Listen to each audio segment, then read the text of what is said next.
بسم اللہ الرحمن الرحیم۔ صفہ کے الفاظ۔ حضرت لقمان حکیم کے اقوال۔ عادات و اخلاق اور معاشرے میں کیسا رہے۔ جب گھر میں داخل ہو تو آنکھ اور زبان پر قابو رکھو۔ آستین سے ریڑھ ناک صاف نہیں کرنی چاہیے۔ مہمان کی حیثیت کے مطابق اس کی ضرور خدمت کرو۔ گھٹنوں پر سر نہیں رکھنا چاہیے۔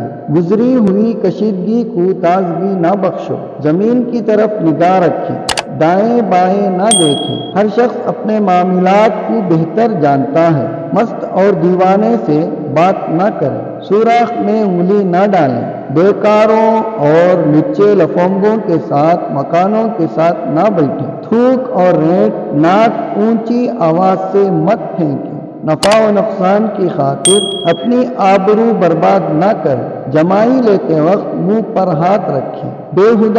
بےہودہ کو اور متکبر نہ بنیں، عاجز بنو۔